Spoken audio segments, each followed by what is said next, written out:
Subscribe करें और bell दबाएं ताकि कोई खबर रह न जाए।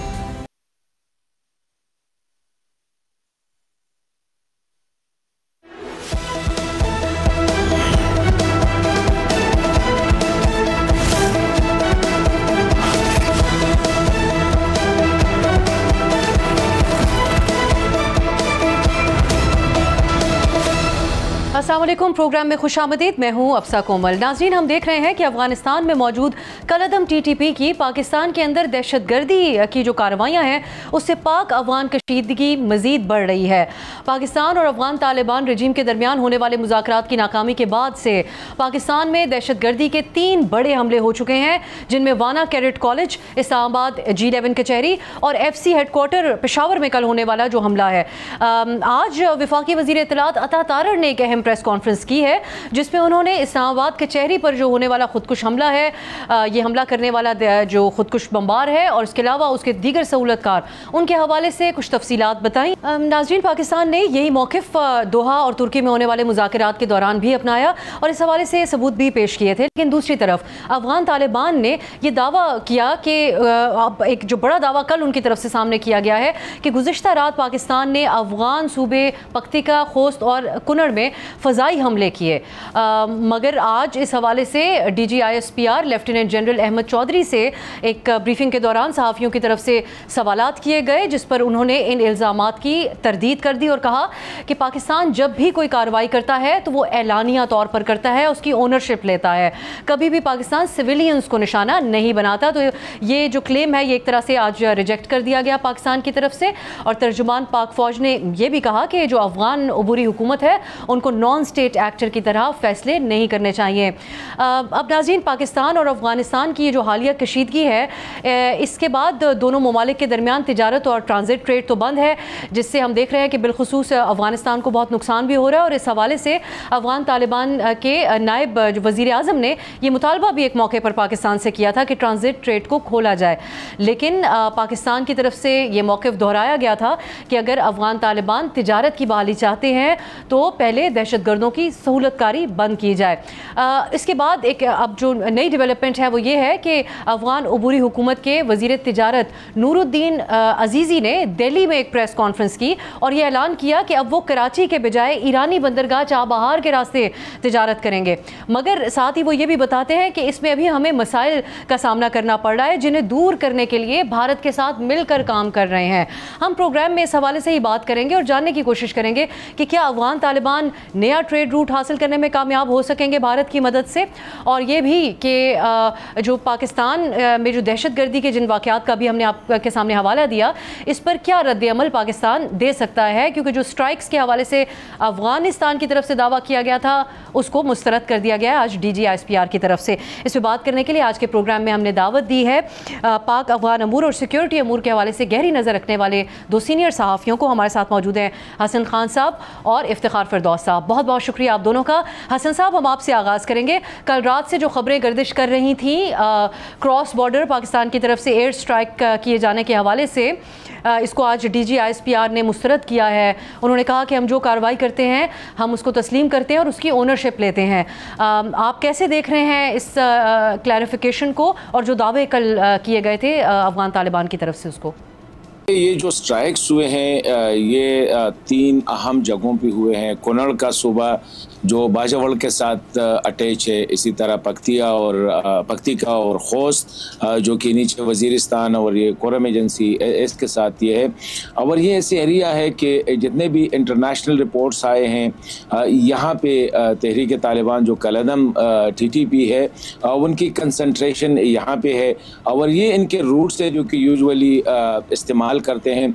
जिस तरह बाजावल में आपको पता है तकरीबन 2 महीने से इनके खिलाफ ऑपरेशन जारी है। इसी तरह ये सदर्न डिस्ट्रिक्ट जो नॉर्थ वज़ीरिस्तान और इन इलाकों में, तो ये तो हकीकत है कि यहाँ पे TTP के ठिकाने भी है, उनके ट्रेनिंग सेंटर्स भी है, उनकी कंसंट्रेशन यहाँ पे है।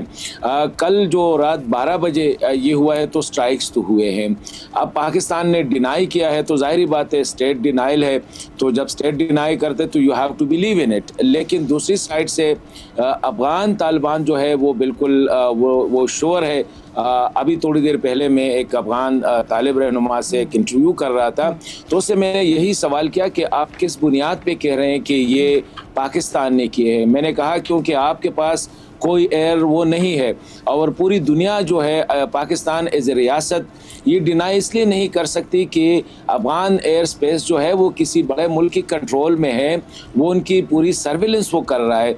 तो अगर पाकिस्तान डिनाई करता है स्टेट लेवल पे तो जाहिर बात है एम्बैरेसमेंट होगी अगर कोई दूसरा उसको देख रहा है। तो वो कह रहा था कि नहीं, हमारे पास ऐसे शवाहिद हैं जो मिसाइल्स के जो डिब्रीज है या उनके जो रिमेन्स वगैरह है ये पाकिस्तान ने किए। लेकिन मैं समझता हूँ कि अफगान तालिबान के लिए ये एक आसान वो है कि ये पाकिस्तान पे इसका इल्ज़ाम लगाए, और ये बिलीवेबल भी है, स्पेशली अफगानों के लिए जो मौजूदा सूरत हाल है और जो एरियाज हिट हुए हैं, तो ये बिलीवेबल है उनके लिए, ये काबिल यकीन है कि ये पाकिस्तान करे। इनके अलावा अगर दूसरे जो मुतवक्के वजूहात हो सकते हैं कि जिस तरह हमारी इंटेलिजेंस इदारों की रिपोर्ट्स के मुताबिक जो तालिबान के मुख्तलिफ फैक्शंस है या न्यू फैक्शन जो बन रहे हैं उनके दरमियान जो है इस वक्त इख्तिलाफात है और वक्तन फ़वक्तन लड़ाइयाँ भी होती रहती है। तो ये मुख्तलिफ है, लेकिन फिर भी जब पाकिस्तान ने डिनाई किया तो मेरे ख्याल में ये हमें इस पे तालिबान ऑफिशियली तो यही पोजीशन है हमारे सामने जो है। ये हसन साहब, ये अच्छा हुआ कि आपने हमारे लिए ये पोजीशन है। और जो दावा है अफगान तालिबान का जिन इलाकों के हवाले से उनकी सिग्निफिकेंस ज़रूर आपने हमारे लिए बयान की है। इफ्तिखार साहब, आप कैसे देखते हैं इन दावों या इल्ज़ामात को और इसके ऊपर जो डिनायल आज सामने आया? देखें, ये तो रेसिप्रोसिटी है कि पाकिस्तान हमेशा से ये डिमांड करता हुआ आ रहा है कि टीटीपी या जो दीगर पाकिस्तानी तालिबान ग्रुप्स हैं वो अफगानिस्तान की सरजमीन से जो है वो फंक्शन करके पाकिस्तान में अटैक्स जो है वो करते हैं। और इसी तरह जब दोहा मुआहदे का जो आपने भी जिक्र किया, तो जो बात ज़ुबान आम है और मंजर आम पर जो बात की गई, फॉरेन ऑफिस की एक बहुत क्लियर स्टेटमेंट थी कि जो बात भी पाकिस्तान ने आगे रखी उस पर अफगानिस्तान ने अपनी कोई बात जो है वो सामने रखी। ये मेरे ख्याल में एक बेमानी सी बात है कि स्ट्राइक्स जो है वो किसने की है अफगानिस्तान के अंदर। इम्पॉर्टेंट ये है कि ये बात जा रही कहाँ पर है। अगर इतने ममालिक के साथ बैठकर भी इस बात का कोई तयन नहीं किया गया कि फ्यूचर जो है इन दोनों ममालिक के डायनामिक्स क्या होंगे रिलेशनशिप के, तो ये बात मजीद एस्केलेशन की तरफ जो है वो जाएगी। और अगर अफगान तालिबान ये मानते हैं कि पाकिस्तान ने ये काम जो है वो किया है, डिस्पाइट द फैक्ट कि ये ऑफिशियल डिनायल है इसमें कि पाकिस्तान की कोई इन्वॉल्वमेंट नहीं है, इसका मतलब ये है कि उनकी तरफ से भी दोबारा जो है वो रिएक्शन आएगा। और जब वो रिएक्शन आएगा तो फिर पाकिस्तान का रद्द अमल भी जो है वो आएगा। और ये एक कंटिन्यूस जो है हमें एक कॉन्फ्लिक्ट जोन बढ़ता हुआ जो है वो नज़र आता है। और मेरा नहीं ख्याल कि अगर इस बार अफगान तालिबान ने जो है अटैक किया बॉर्डर के ऊपर और पाकिस्तान की जो है चेक पोस्ट के ऊपर जो है वो गए, तो रिस्पांस जो है इस बार कोई कम होगा। पिछली बार मेरे ख्याल में सिर्फ एक झलक जो है वो दिखाई गई थी जिसमें पाकिस्तान जो है वो डेटरेंस रखता है कि वो किस किस जगह तक जो है वो रीच हासिल कर सकता है। लेकिन अगर इस बार कुछ हुआ तो मेरे ख्याल में जो सालिसीन है वो भी कुछ नहीं कर सकेंगे, क्योंकि उन एक एफर्ट जो है वो दी गई ताकि मामलात को जो है वो ठंडा किया जा सके, लेकिन पाकिस्तान में अटैक्स जो है वो रोकने का काम जो है वो नहीं ले रहे। हसन साहब, एक तरह से तालिबान ने अफगान तालिबान की रजीम ने ये मौका ज़ाया भी किया है कि कोई बीच का रास्ता निकाला जाता है इन मुज़ाकरात में। पाकिस्तान के वज़ीर दिफा बड़े डायरेक्ट पैगाम दे चुके हैं उनको कि अगर ये मुज़ाकरात फ़ेल होते हैं, पाकिस्तान में कोई दहशतगर्दी का वाक़या होता है, तो हमें अपनी दिफाई फ़ोर्स का कुछ % भी इस्तेमाल करने की ज़रूरत नहीं है जवाब देने के लिए। फिर हमने देखा है कि ये मुसलसल जो पिछले 2-3 वाक़यात दहशतगर्दी के पेश आए हैं, जो मुज़ाकरात का मौका था उसमें जो बातें खबरें सामने आती रहीं, कुछ ऑफिशियली और कुछ अनऑफिशियली आप जैसे सहाफ़ियों के ज़रिए भी, कि ये भी उनसे मुतालबा किया गया था सालिसीन के सामने कि कोई तालिबान ये फतवा जारी करवा दें कि जो दहशतगर्द ग्रुप वहाँ से पाकिस्तान के ख़िलाफ़ ऑपरेट कर रहे हैं इसके ख़िलाफ़ कोई फतवा ही आ जाए। लेकिन वो इसके ऊपर भी उन्होंने मुकम्मल तौर पर हामी नहीं भरी। तो ये जो मुज़ाकरात का प्रोसेस था, इसमें आप समझते हैं कि यही रवैया था तालिबान का कि वो भी कुछ इसका नतीजा निकलते हुए नहीं देख रहे थे और यही उसी के नताइज आज हम देख रहे हैं? देखिए अफसा, जब ये मुज़ाकरात शुरू हुए तो मैं तो शुरू ही दिन से इस मौक़िफ़ का था कि ये मुज़ाकरात कामयाब नहीं होंगे, क्योंकि जब वो मुज़ाकरात के लिए जा रहे थे अब्दुल हक वसीक साहब जो कि GDI के head general directorate of intelligence, जो उनकी जो इंटेलिजेंस एजेंसी है, उसकी मुलाकात हुई थी मुल्ला हैबतुल्लाह से। एज़ पर रिपोर्ट्स मुल्ला हैबतुल्लाह साहब ने उनको 2 बातें बताई थी। एक बात ये बताई थी कि कोई ऐसा मुआहिदा नहीं करना जो कि हम पूरे नहीं नहीं कर सकते। ये बड़ा सिग्निफिकेंट था, नंबर 1। दूसरा जो था ये था कि पाकिस्तान के दबाव में नहीं आना है, पाकिस्तान हमारे साथ कुछ नहीं कर सकता है, आप बेफिक्र रहे। ये 2 जो है इंस्ट्रक्शन दिए गए थे। अभी देखें, ये तो हर किसी को पता है कि टीटीपी और टीटीए जो है इनका तकरीबन डेकेड्स का, दहाइयों का इनका एक ताल्लुक है। इकट्ठे लड़े हैं, इकट्ठे बड़े हैं, इकट्ठे इनका नज़रिया एक है, इनका मकसद एक है, इनकी जो सारी, इसमें कोई फ़र्क नहीं। आज डीजी साहब ने, शुक्र है, बड़ी देर कर दी, मेहरबान आते आते आज एक्सेप्ट किया कि टीटीए और टीटीपी जो है ना ये एक है हमारे लिए। हालांकि बहुत से लोग जो है सालों पहले यही कह रहे थे कि ये एक सिक्के के 2 रोह है। तो एक तो ये मुज़ाकरात से मेरे ख्याल में, मैं तो ये समझता हूँ कि पाकिस्तान को भी पता था कि ये मुज़ाकरात कामयाब नहीं होंगे। इसी वजह से जो पाकिस्तानी डेलीगेशन थी उसमें भी ऐसे लोग नहीं थे जो कि डिप्लोमेसी या जो इंटरलॉकेटर्स इनका उसका एक हो। और दूसरी बात यह है, मैं अक्सर ये कहता था कि अगर लेट से कोई मुआहिदा हो भी जाता है तो तालिबान रिजीम की आप उनकी रिकॉर्ड देखें कि ये मुआहिदे पे उस हद तक अमल करते हैं जिस हद तक उनका फ़ायदा हो।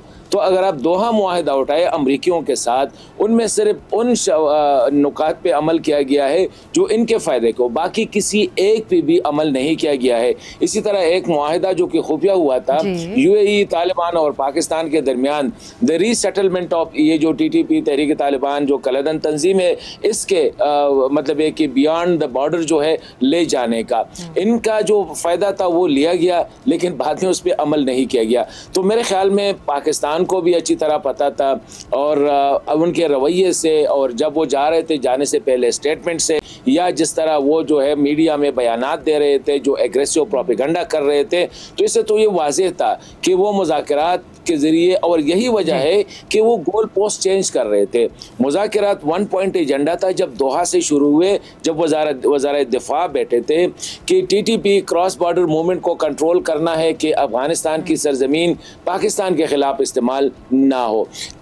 सॉरी, लेकिन जब वो वहाँ पे गए तो बात क्या हो गई? बात तो ये हो गई कि उन्हें इल्ज़ाम लगाया कि दाइश के सेंटर जो है ना वो पाकिस्तान में है, फिर ये कहा कि पाकिस्तान से ड्रोन अफगानिस्तान की उसमें आ रहे हैं, फिर ये कहा कि अमरीकी ड्रोन जो है वो पाकिस्तान की सरजमीन यूज़ कर रहे हैं। तो इसका मतलब ये था कि दे वर प्रोलॉन्गिंग इट, इसको तूल देना चाह रहे थे ताकि ये मसला जो है वही मुज़ाकरात वाली चीज़ों में ये फंसते रहे। तो मैं समझता हूँ कि मुज़ाकरात का अभी भी मुझे कोई ऐसी उम्मीद नहीं है as far as I know the psyche of Afghan Taliban which is still behaving as a militia.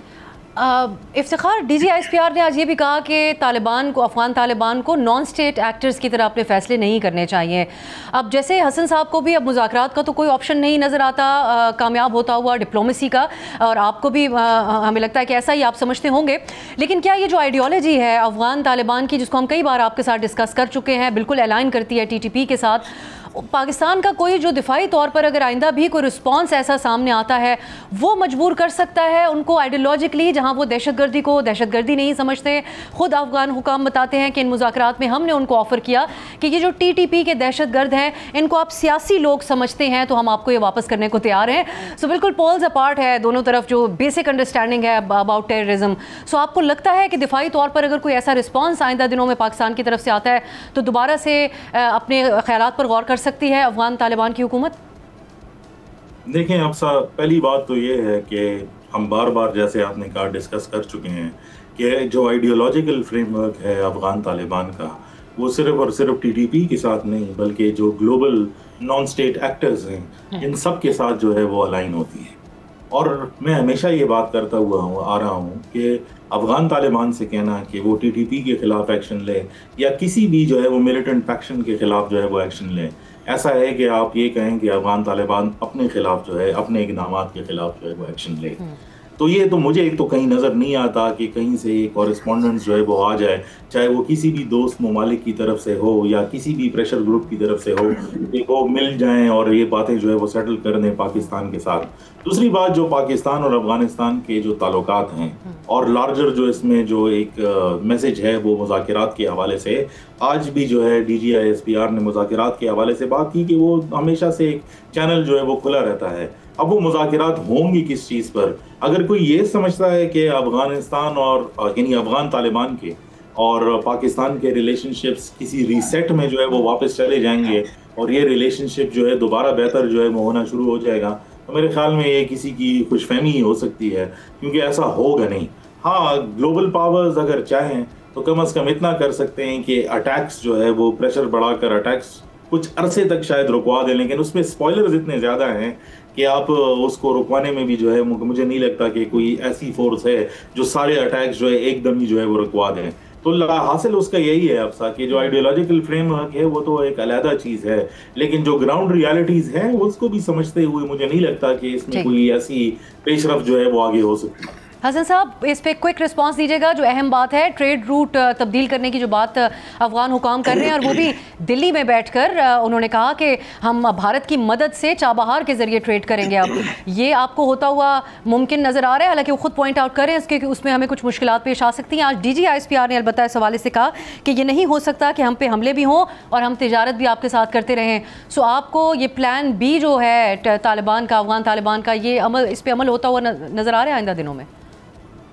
देखें, जब वो कॉर्नर हुए तो डेफिनेटली वो कोई ना कोई तो इसी तरह अल्टरनेट पे काम करेंगे, लेकिन ये जो ड्रीम था अल्टरनेट रूट्स का, ये डॉक्टर अशरफ गनी साहब का था। अशरफ गनी साहब ने उस वक्त एक कमीशन बैठाया था, जो 3 महीने उस कमीशन ने काम किया कि अल्टरनेट रूट्स जो है वो ढूंढे। तो पहली कोशिश की गई तुर्कमेनिस्तान के रास्ते से, वो ज़रा तुर्कमेनिस्तान के रास्ते से तो जो कि हो सकता था वो ट्रांजिट, क्योंकि तुर्कमेनिस्तान इसकी इजाज़त नहीं देता है। उज़्बेकिस्तान और ताजिकिस्तान के हवाले से ज़रा मुश्किल है, हालांकि वहाँ पे अब रेल, लेकिन वो भी ज़्यादा फिजिबल नहीं। अब ईरान उनके लिए जो है एक ऑप्शन है, और स्पेशली जो चाबहार है। लेकिन चाबहार को अगर आप देखें तो ये मेन अफगानिस्तान, इवन के अगर आप कंदहार और हेलमंद, इसके अलावा जो अफगानिस्तान सेंट्रल है, नॉर्थ है या जो ईस्टर्न है, इससे काफ़ी दूर है। लेकिन ऑप्शन उनके पास तो यही, और दूसरी ये है कि रिलायबल ही नहीं है। आपको पता है ईरान पे पहले से तकरीबन 40-50 साल से तो वो अंडर सैंक्शन है, ईरान हैवीली सैंक्शन है, और किसी भी टाइम जो है अगर ये जो थोड़ी सी स्पेस दी गई है अमेरिका ने चाबहार के लिए इंडिया की वजह से, किसी भी टाइम एक वक्त पे ये भी लिया गया था, तो रिलायबल तो नहीं है। लेकिन मेरे ख्याल में उनकी कोशिश है कि ये तब्दील, मतलब है कि अल्टरनेट रूट जो है वो निकाले। कोशिश आप कहते हैं बहुत पहले से चल रही थी, लेकिन ये मुमकिन होता हुआ आपको नजर नहीं आ रहा। वक्त की थोड़ी कमी थी, इस पर हम इफ्तिखार साहब का कमेंट हासिल नहीं कर सके। बहुत बहुत शुक्रिया हसन खान साहब और इफ्तिखार फिरदौस साहब, इस अहम मौजू के ऊपर आपने हमसे गुफ्तगू की। नाज़रीन, एक ब्रेक की तरफ जाते हैं, कुछ सियासी मामलात हैं उस पर बात करेंगे शॉर्ट ब्रेक के बाद।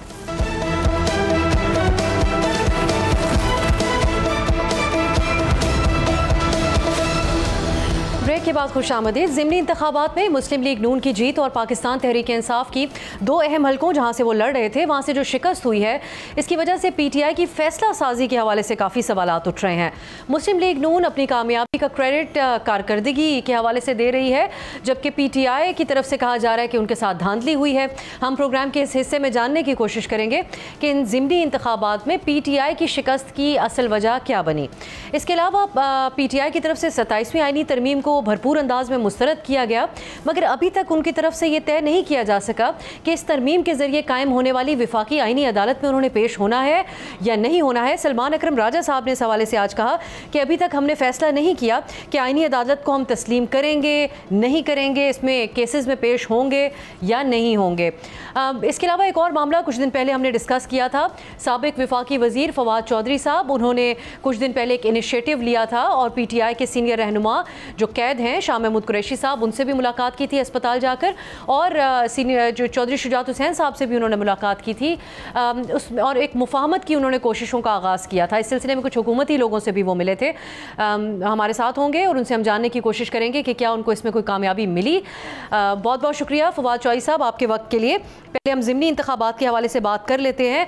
अब जो नतीजा निकला है उसकी शक्ल में नून लीग के पास अब सादा अक्सरियत तो आ गई है, उनका कॉन्फिडेंस भी मज़ीद हमें बढ़ता हुआ नज़र आ रहा है। तो आपकी नज़र में ये जो फैसला था PTI का कि 2 सीटों से इंतखाब लड़ेंगे, बाकी से नहीं लड़ेंगे, और इन 2 से भी उनको शिकस्त हुई है, क्या ये दुरुस्त फैसला साजी थी इस ज़िमनी इलेक्शन के हवाले से PTI की?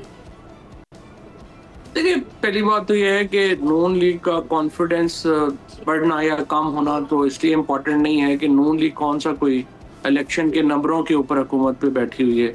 वो तो ये निज़ाम जो 8 फरवरी को बनाया गया और उससे पहले जो चल रहा है उसमें इलेक्शन असम्बली वगैरह उसकी कोई अहमियत नहीं है, और वो नून लीग जिस तरह बैठी हुई है उसी तरह ही बैठी हुई है और वो बैठी रहेगी। ना ही इस बात से ऊपर को फर्क पड़ता है कि पीपल्स पार्टी के नंबर जो हैं वो अब जरूरत नहीं रही या वो नहीं रही। जब तक देखिए पीपल्स पार्टी और नून लीग ने अपनी जो पॉलिटिक्स बनाई है उसमें उनके अपने फैसलों की कोई कदर व कीमत अहमियत नहीं है, और जाहिर है वो तो जो तय करने वाले हैं वही करेंगे, उन्होंने क्या करना है। सो दैट्स नॉट इम्पॉर्टेंट है। इम्पॉर्टेंट इस जो आपने दूसरा सवाल किया है कि जो इस सारे मुद्दे को लेके जो तरीके इंसाफ की पॉलिसी है, देखिए पहली बात तो यह है कि इमरान खान साहब ने जो पहले पंजाब में बुज़दार फार्मूला लगाया और उसकी वजह से तरीके इंसाफ को इतनी कोई वहाँ पे कामयाबियाँ नहीं मिली, वही फार्मूला खान साहब ने पीटीआई के ऊपर लगा दिया है। अब 2 साल से ज़्यादा इसका सबसे ज़्यादा नुकसान इमरान खान खुद भुगत रहे हैं कि 2 साल से वो जेल में हैं, उनकी पार्टी एग्जिस्ट नहीं करती, वो कोई हेल्प ही नहीं कर सकती उन्हें। सो पॉलिटिकल स्ट्रैटेजी बिल्कुल ही बाहर है। अच्छा, अब पॉलिटिकल स्ट्रैटेजी देखिए फ्रैंकली ये गवर्नमेंट साइड के ऊपर भी कोई नहीं है जहाँ पे सिर्फ डंडा और सोटी जो है वो समझते हैं कि वो काफ़ी है हुकूमत के लिए, और पीटीआई इमरान खान साहब के पास भी कोई पॉलिटिकल स्ट्रैटेजी हमें नजर नहीं आती। देखिए सबसे ज्यादा नुकसान हो गया है पाकिस्तान के इंस्टीट्यूशंस का, चाहे वो जुडिशरी हो जो बिल्कुल 26वीं और 27वीं तरमीम के बाद बैठ गई, हमारा मीडिया हो जिसके ऊपर इतनी सेंसरशिप आ गई है कि उनकी व्यूअरशिप भी खत्म हो गई है, या हमारे मिडिल क्लास हो जो 50,000 से 3 लाख रुपए कमाने वाला, 2.5 लाख रुपए कमाने वाला बंदा है, उसको समझ ही नहीं आ रही कि उसने जिंदगी कैसे गुजारनी है। सो आम आदमी सफर कर रहा है। फवाद साहब, जो आप पॉलिटिकल स्ट्रेटजी की बात कर रहे हैं, ये किस हवाले से दुरुस्त नहीं थी? क्या वोटर्स आप समझते हैं कि उनको मोबिलाइज किया जाता अगर इन 2 हलकों के हवाले से भी पीटीआई कहती है कि उनके पास सोशल मीडिया की ताकत तो है, अगर ऑन ग्राउंड निकल कर वो नहीं भी कुछ कर पाते हैं, या फिर ये कैंडिडेट्स का इंतखाब हरिपुर में, लाहौर में, इन दोनों जगहों पर वो दुरुस्त नहीं था?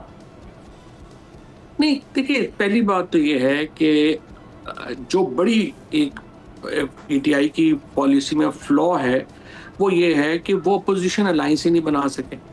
आप 2.5 साल हो गए हैं ना, आप जो देखे ना आपकी इंटरनेशनल एस्टैब्लिशमेंट में कोई से है, ना लोकल एस्टैब्लिशमेंट से आपकी सुलह हो पा रही है, हुकूमती पार्टियों से आपकी बातचीत नहीं है, और आपने कहा ये काफ़ी नहीं है, सारी अपोजिशन से भी हमने लड़ना है। तो उसके नतीजे में हुआ क्या है? उसके नतीजे में ये हुआ है कि चूँकि अदालतें ख़त्म हो गई, इलेक्शन कमीशन ख़त्म हो गया, इदारे ख़त्म हो गए, मीडिया ख़त्म हो गया, सिंबल जो पीटीआई का है अभी तक बहाल नहीं हो सका, डिस्पाइट कि आपकी सारी लीडरशिप वकीलों पे है। आप अपना नाम बहाल नहीं करा सके डिस्पाइट कि आपकी सारी लीडरशिप उसके ऊपर है। और फिर आप देखिए कि जो फैसला साजी है, यानी ना सर है ना पैर है, हम 2 हलकों में इलेक्शन लड़ेंगे, बाकी हलकों में हम बाइकआउट करेंगे।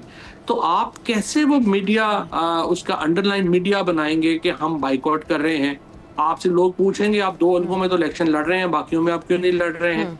देखिए उमर अयूब की जो पॉलिटिकल लेगेसी है, अहमद चट्ठा की भी पॉलिटिकल लेगेसी उससे भी बड़ी है। उसका दादा भी 46 की असेंबली में मेंबर था, और उमर अयूब साहब अगर ज्यादा आसमान से उतरे हुए थे कि उन्होंने इलेक्शन लड़ना ही लड़ना था और ये बाइकआउट इमरान खान का नहीं मानना था, तो फिर बाकियों को भी लड़ने देते ना। आप देखिए कि वो जो सेक्रेटरी इंफॉर्मेशन साहब हैं जो वादिया तीरा वगैरह में बैठे हुए हैं, उनके हुलिये से तो जाहिर है वो नहीं लगता कि वो कहीं पाकिस्तान में, वो वहां से बैठ के एक बयान दे रहे हैं। आपने अपना मीडिया सेल खत्म कर दिया, आपने फीसें उठा के सारी वकीलों को। ये जो बात आप कह रहे हैं पर वो वहाँ से बयान दे रहे हैं, वो मैं अलीमा साहिबा की या उस दिन जो मामला पेश आए, आज भी क्योंकि वो उनकी मुलाकात थी, वो धरना दिए बैठी, इस तरफ मैं आती हूँ। लेकिन ये अब फवाद साहब कहना कि जो खासकर जो लाहौर की सीट हारे हैं, हमाद अजहर साहब के कज़न वहाँ पर उम्मीदवार थे, ये तासुर ये कहा जा रहा है कि वो एक मिथ थी और एक तासुर पीटीआई ने क्रिएट किया था कि नून लीग के हाथ से पंजाब निकल गया, खासतौर पे लाहौर निकल गया है। सो वो आप समझते हैं कि वो मिथ एक तरह से ब्रेक हुई है? इस हवाले से मैं कह रही थी कि नून लीग का कॉन्फिडेंस बढ़ गया है। अब सर ये इलेक्शन 3 महीने के बाद होंगे, जब इलेक्शन कमीशन ये नहीं होगा और मुनसफाना, आज़ादाना और शफाफ इलेक्शन होंगे। वो 3 महीने के बाद होते हैं या 3 साल के बाद होते हैं। लोगों ने वोट इमरान खान को देना है। देखिए ये भुट्टो को 79 में फांसी हुई है, आज इतने लो लेवल के ऊपर आके आपको आसिफ जरदारी को भुट्टो की फांसी का खिराज देना पड़ रहा है। 4 हुकूमतें भुट्टो ने जे अपनी कब्र से बनवा दी हैं। ये जो जुल्म आप कर रहे हैं, या इमरान खान को जिस तरह से अंदर रख के आप समझते हैं कि पार्टी खत्म हो जाएगी या इमरान खत्म हो जाएगा, देखें ये तो सोचना भी नहीं चाहिए। लेकिन एक अपना प्रोटेस्ट तो वोटर रजिस्टर करा सकता था ना फवाद साहब, के एक इम्प्रेशन देने के लिए कि दिन जो 2 जगहों से हम लड़ रहे हैं वहाँ पर भी हम जौक दर जौक आए, लेकिन टर्न आउट हमने देखा है सबसे कम तो इसी लाहौर के सीट पर था, हल्के पे था। देखो बात ये नहीं है, बात ये है कि जो PTI के लोग हैं वो मिलिटेंट नहीं है, वो जो है वो वोट दे सकते हैं, वो लड़ नहीं सकते। हम सारे लोग जो तहरीक इंसाफ की बैकबोन कॉन्स्टिट्यूट करते हैं वो मिडिल क्लास के लोग हैं, वो लोअर मिडिल क्लास के लोग हैं, वो बंदूकें तो उठा के नहीं निकल सकते। जब आप वहाँ पे देखें कि जो बंदे वहाँ पे कैंपेन कर रहे थे, चाहे वो यासिर गिलानी हो, उस्मान अकरम हो, जो हलकों में नीचे भी लोग हैं उनको तो उठा के आपने जेलों में डाल दिया। कैंपेन किसने करनी थी वहां पे, वोट किसने लेके किसने आना था, वो वोट क्या आना था। This election doesn't matter. Issue ये नहीं है कि वहां पे लोग वोटर निकले या निकले, इशू ये है कि PTI की जो माशाल्लाह अक्लमंद लीडरशिप है, ये जो वो उनको अगर इमरान खान कह रहे थे बाइकआउट करना तो फिर बाइकआउट करते, और अगर नहीं करना था बाइकआउट तो आप 30 साल के सारे नौजवानों को टिकट देते कि जी बस आप लोग इलेक्शन लड़ें, और वो अपना इलेक्शन वो खुद बना लेते। फिर आप एक रवायती इलेक्शन लड़ रहे हैं, आधे पे बाइकआउट किया हुआ है, आधे पे बाइकआउट नहीं किया हुआ। इलेक्शन में सिंबल आपके पास है नहीं, पार्टी आपके पास। खान साहब का फैसला कह सकते हैं ज़िमनी इंतखाबात में ये सिलेक्टेड हलकों से लड़ना और बाकी से नहीं, या फिर ये पार्टी का इसके अंदर फैसला था कि मुकम्मल बॉयकॉट नहीं होगा? ये किसकी नाकामी है फैसला साजी की? कल एक बड़े इम्पोर्टेंट जो साहब हैं तहरीक इंसाफ के, वो मुझे बता रहे थे कि अली जफर मिलने गए खान साहब से, तो अली जफर ने ये बुला के जो 3-4 लोग हैं खैबर पख्तूनख्वा के, उनको कहा कि खान साहब ने ये कहा है कि इलेक्शन ना लड़े। और उसके बाद उमर अयूब साहब ने कहा कि नहीं हमारा तो बड़ा मसला है, हमने तो लड़ना ही है, ये है वो है। फिर खान साहब ने कहा अगर वो नहीं मान रहा तो फिर उसको कहो कि 30 साल से कम उम्र किसी नौजवान को टिकट दे, और उसको जो है वो आप इलेक्शन कैंपेन आप करें उसकी। आप देखिए ना, अगर आपने 30 साल के नौजवान को दिया होता, आपने कैंपेन की होती, लेट से आप इलेक्शन हार भी जाते और इतना वोट आपको पड़ जाता, डजंट मैटर। अब आप जो मर्जी कहें, KP में आपकी हुकूमत है, आपने पूरी कैंपेन की है, आप बुरी तरह इलेक्शन हार गए हैं, जिस तरह भी हारे हैं, but frankly this doesn't go as जिस तरह से आप उसको बनाना चाहते थे।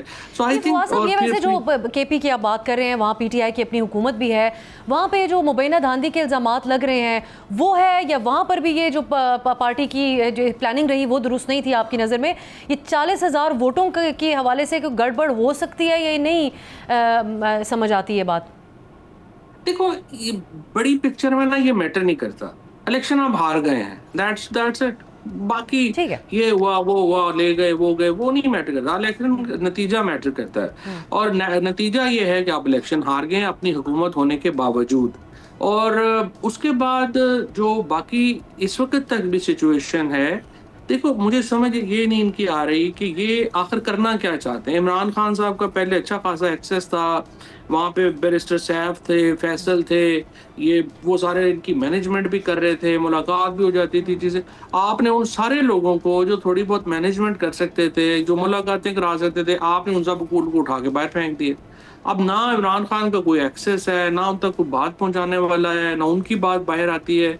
और ये या तो देखो फिर और फिर ये जो सोशल मीडिया पे आप देख रही हैं जो PTI ऑफिशियल कर रहा है, भाई या तो फिर आप करना क्या चाहते हैं, हमने कुछ चीज दोबारा भर्ती करने हैं, हमने क्या कोई IRA बनानी है, करना क्या है? हम तो पॉलिटिशियन है। हाँ देखो हमें स्पेस लेनी है, स्पेस इस तरह तो नहीं मिल सकती, या आप स्पेस लेंगे और अपनी पॉलिटिक्स करेंगे, या आपको स्पेस नहीं मिलेगी तो आप घर बैठेंगे। It's very simple. ये कोई हम तो बंदूकें तो नहीं उठा सकते ना, हमारी तो कैपेसिटी ही नहीं है, सिंपल बात है। तो आई डोंट नो ये PTI की जो सारी, और ऊपर से फिर आप देखें कि आपने 26वीं तरमीम आप नहीं रुकवा सके, 27वीं तरमीम आप नहीं रुकवा सके। लॉयर्स मूवमेंट जो है, अभी आप देखिएगा परसों ये आज पाकिस्तान बार कौंसिल के रिजल्ट्स मुकम्मल हो गए हैं। इन्होंने कहा हम लैंड स्लाइड जीते हैं पंजाब में, अपने पंजाब बार कौंसिल। एक बंदा जो इनके साथ इनके टिकट पे आया, इनके साथ चला गया तो मुझे कहिएगा। सारे लोग जो है वो एहसन बून को वोट करेंगे और पाकिस्तान बार काउंसिल में 11 में से 8 सीटें जो है वो एहसन बून साहब। बड़े ऐलानात तो किए थे। वुकला एक्शन कमेटी का एक इजलास हुआ, उसके बाद कहा गया था कि आईनी अदालतों का हम बॉयकॉट करेंगे। वो एक अलग बात है कि सलमान राजा साहब आज जो हमने हवाला भी दिया उसका, वो कहते हैं कि हमने अभी तय नहीं किया कि हम जाएंगे या नहीं जाएंगे आईनी अदालत में। सो ये भी आप समझते हैं कि एक वीकनेस शो कर रहा है, क्योंकि एक कंसिस्टेंट बयान नहीं है इस मामले के ऊपर भी 27वीं तरमीम से मुताल्लिक। नहीं देखो ना, अगर लेट्स से आपको करोड़ रुपया जो है वो केस है, सुबह केस लगा हुआ है, आपने फीस ली हुई है, तो आप क्या करेंगे? नहीं कर सकते ना, पॉसिबल ही नहीं है, ऐसे मकाना बात है। सो ये भी जो भी चीजें हैं देखो, और फ्रैंकली आपने कॉन्स्टिट्यूशनल अमेंडमेंट अब हो गई है, ये कोड बन गई है। सवाल आपका पेश होना ना पेश होना इशू नहीं है, सवाल ये है कि जिस तरह कराची में आप देख रही हैं एक मूवमेंट वकीलों ने बनाई है, आप लाहौर में नहीं बना सके, पेशावर में बुरी तरह आप हार गए हैं जहाँ पे आपकी हुकूमत है। जो जिनकी ना आपने जो सलमान राजा साहब हो गए, अपने गौहर हो गए, गौहर शरीफ आदमी है, सलमान राजा साहब तो हर जगह कैंडिडेट भी खुद ही बन गए हैं कि वो मुझे पहले MNA की टिकट दो, वो मैं नहीं बना तो चलो मुझे पाकिस्तान बार काउंसिल की टिकट दे दो, मैं वहां पे बन जाऊँ। So it's very self preserving kind of politics that is going on in politics, and unfortunately Khan साहब जो है इसी वजह से उनको अब पार्टी इसी पोजीशन में ही नहीं है कि उनकी हेल्प कर सके। अब उनकी बहनें ही हैं। मैं उसी तरफ आ रही हूँ फवाद साहब, मैं उसी तरफ आ रही हूँ। ये जो पहले तो ये कि जो हम एक चीज़ देख रहे हैं कि इमरान खान साहब से मुसलसल मुलाकात नहीं होने दी जा रही उनकी बहनों की या पार्टी की, आज भी एक यही सिलसिला रहा। क्या इसके की वजह आपको नज़र आती है कि क्या इस किस्म के खदशात हैं हुकूमत की तरफ कि उनसे मुलाकात होगी तो वो कुछ तहरीक का ऐलान कर सकते हैं या ऐसा कोई पैगाम दे सकते हैं पार्टी को जिसके लिए हुकूमत के लिए टफ टाइम दे सके बाद में PTI उनको? देखिए, पहली बात तो यह है कि जिस तरह मैंने आपको पहले कहा था कि अनफॉर्चुनेटली हुकूमत का तमाम रिलायंस है लाठी गोली के ऊपर, और उनको लगता है कि जहां पर भी ये लगा कि लाठी गोली की एफिकेसी कम हो रही है तो हमें अपनी वक्त पड़ जाएगा, हमें अपने एग्जिस्टेंस का मसला पड़ जाएगा। सो वो रोजाना कुछ ना कुछ ऐसा उनको करना पड़ता है जिससे लगे कि जी हुकूमत बड़ी जालिम है, ये कोर्सिव है और ये तो ये कर देगी, ये तो वो कर देगी। उसका नुकसान ये हो रहा है कि पाकिस्तान में $1 नहीं आ रहा। आपका जो इस वक्त ओवरसीज पाकिस्तानी है जिसने मेन पैसे लगाने हैं पाकिस्तान में, वो नाम नहीं ले रहा पाकिस्तान में कोई डॉलर भेजने को, और पाकिस्तान में लिक्विडिटी क्रंच है। आप हम तो चूंकि आप लोग सारे फोकस होते हैं पॉलिटिक्स के ऊपर, एंड अनफॉर्चुनेटली अगर आप जरा चेक करें कि जो आप अपनी सैलरीज के ऊपर तो टैक्स आपको पिंच कर ही रहा है। बिल्कुल ऐसे फवाद साहब, हम रेगुलरली इकोनॉमी पे और टेररिज्म और सिक्योरिटी तमाम मामला पे प्रोग्राम करते हैं। वेरी क्विकली जो हम पहले बात कर रहे थे इमरान खान साहब की बहनें, क्योंकि आज भी अलीमा साहिबा को मुलाकात की इजाज़त नहीं मिली तो उन्होंने वहाँ पर एहतजाज किया। कुछ चंद दिन पहले भी तनहा नजर आई बहनें, उनके साथ KP से एक सूबाई वजीर थे, एक यहाँ से MNA थे, उनका ताल्लुक भी खैबर पख्तूनख्वा से था। ये आपके लिए भी हैरान कुन बात है एज अ पोलिटिकल वर्कर कि पार्टी कायद की बहनें धक्के खाती फिर रही हों और टॉप टियर क़यादत उनके साथ ना हो? आपके क्या जज्बात होते थे इस खबर पर? लेकिन टॉप टियर लीडरशिप का प्रॉब्लम यह है कि उन्होंने वो अगेन मैं आपको कहूँगा कि वो they are not ready to undergo जो कि 9th मई के बाद हुआ या हम लोगों के साथ जो हुआ, they are not ready to obviously go through, and I totally actually I tend to agree with them कि उसकी जरूरत नहीं है। बट द प्रॉब्लम ये है कि आपने ये भी नहीं करना और आपने पॉलिटिक्स भी नहीं करनी है। आज देखें ना, अगर महमूद अचकज़ई साहब, मौलाना फजलुर रहमान, पीर साहब पगाड़ा, जमात इस्लामी, ये 4 बहनों के साथ खड़े होंगे अडयाला के बाहर तो वो रोका जा सकता है उन्हें? Answer is no.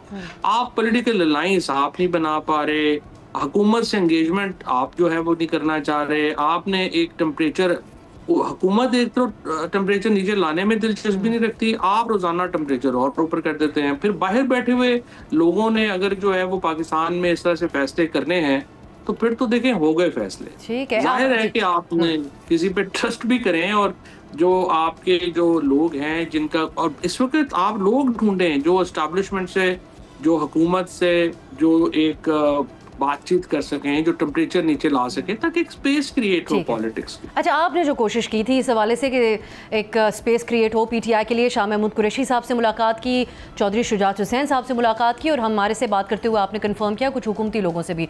उस दिन आप कह रहे थे कि आप बहुत पुरुमीद हैं, ऑप्टिमिस्टिक हैं। अब क्या स्टेटस है वो उस इनिशिएटिव का जो आपने लिया था? नहीं, हमारी बड़ी अच्छी मुलाकातें जो हैं वो हुई थी और यही तय हुआ था कि 27वीं तरमीम के बाद हम दोबारा बैठेंगे और आई थिंक जो इनिशिएटिव है कि टेम्परेचर नीचे लाया जाए, प्राइम मिनिस्टर साहब भी और इस्टेब्लिशमेंट के भी जो सीनियर लोग हैं उन्हीं के जो वाइब्स हैं हमें उनकी तरफ से वो यही हैं कि ये अगर आप नीचे लाने की कोशिश करते हैं तो वो हमारी पूरी कोशिश इसमें साथ देंगे। और इसके बाद हम शाह साहब से, जहाज चौधरी साहब से, बाकी जो लोग हैं उनसे हमारी कम्युनिकेशन हुई, हम मिले। वो लोग भी चाहते हैं कि ये जो मामलात हैं ये थोड़े सुलह की तरफ बढ़ें और हम टेम्परेचर नीचे लेके ये ऑनगोइंग है प्रोसेस इस वक्त। जी ये प्रोसेस ऑनगोइंग है। इंशाल्लाह आई थिंक मंडे ऑनवर्ड दोबारा आपको इसमें कुछ खबरें मिलेंगी। बहुत शुक्रिया फवाद चौधरी साहब हमारे साथ मौजूद थे। उन्होंने हाईलाइट किया कि ज़िमनी इंतखाबात और दीगर मामलात के ऊपर जो PTI की मौजूदा पॉलिटिकल स्ट्रेटजी है वही उनके लिए मुश्किलात बढ़ा रही है। नाज़रीन, प्रोग्राम देखने का शुक्रिया, इजाज़त दीजिए, खुदा हाफिज़।